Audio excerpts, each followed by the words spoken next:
So, ich bin zurück aus Finnland und vielleicht habt ihr es schon mitbekommen, mein Rennen lief richtig gut und ich darf mich jetzt Ironman European Champion nennen.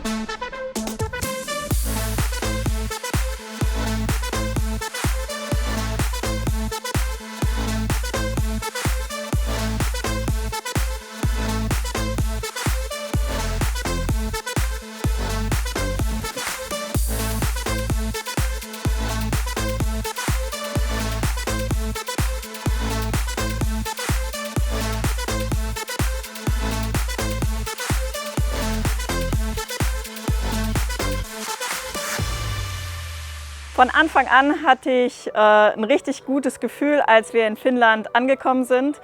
Der Ort Takuvori ist wirklich komplett im Off und es ist eigentlich alles umgeben von wunderschöner Natur und der See ist komplett dunkelbraun-schwarz.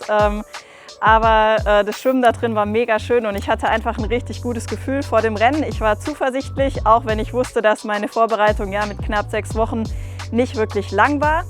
War ich bereit, bei dem Rennen wirklich alles aus mir rauszuholen, was eben mit der aktuellen Form gerade möglich war. Rennen morgen war eine super schöne Stimmung, sogar noch ein bisschen Sonnenschein, ansonsten war das Wetter eher schlecht vorhergemeldet. Und ich habe erstmals das Gefühl gehabt, dass ich so ein bisschen selbstbewusst an der Startlinie stand und vorbereitet war, wirklich auch beim Schwimmen ein paar neue Sachen auszuprobieren. Hat dann super gut funktioniert. Ich glaube, das war meine schnellste Schwimmzeit bisher von meinen 3 Ironmans. Und ich glaube, ich hatte wirklich eins meiner besten Schwimmen. Und es war halt auch eine richtig coole Ausgangslage fürs Radfahren. Es war jetzt noch nicht so oft in der Vergangenheit, dass ich wirklich von Anfang an auch vorne mit dabei war auf dem Rad.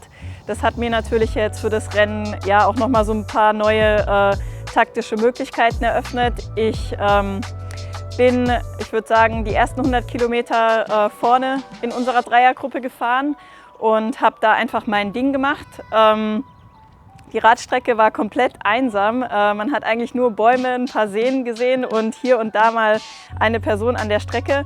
Ansonsten war das wirklich Einsamkeit und dafür aber auch ein wirklich faires Rennen. Es war einfach nicht viel los auf der Strecke und ich habe mich gut gefühlt, habe aber dann irgendwann beschlossen, als ich gemerkt habe, ich komme von den anderen 2 Mädels auch nicht weg, dass die doch auch gerne mir ein bisschen bei der Führungsarbeit helfen dürfen. Und der ein oder andere wird es vielleicht gesehen haben im Stream, dass ich da so ein bisschen rumhantiert habe und vielleicht auch mal aufgehört habe zu treten. Auf jeden Fall hat es dazu geführt, dass wir uns dann die Führungsarbeit auch etwas geteilt haben.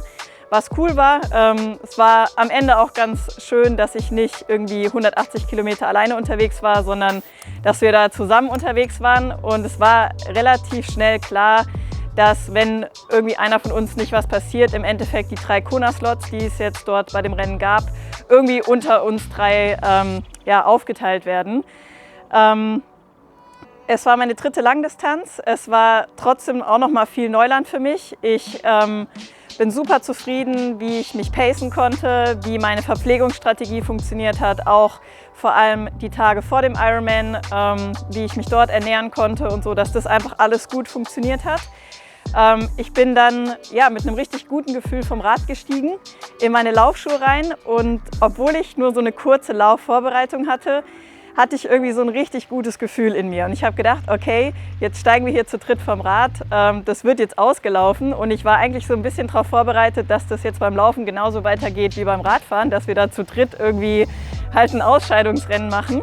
Dann bin ich losgelaufen, ich hatte, glaube ich, einen ganz guten Wechsel und plötzlich war ich quasi nach vorne weg und hatte direkt eine Lücke. Das hat mich überrascht, aber natürlich gleichzeitig auch total befeuert, dass ich meinen Vorsprung immer weiter ausbauen konnte und ich konnte es echt kaum glauben, wie gut ich mich gefühlt habe. Ihr müsst wissen, die Marathonstrecke dort war wirklich anspruchsvoll. Es ging wirklich nur hoch und runter.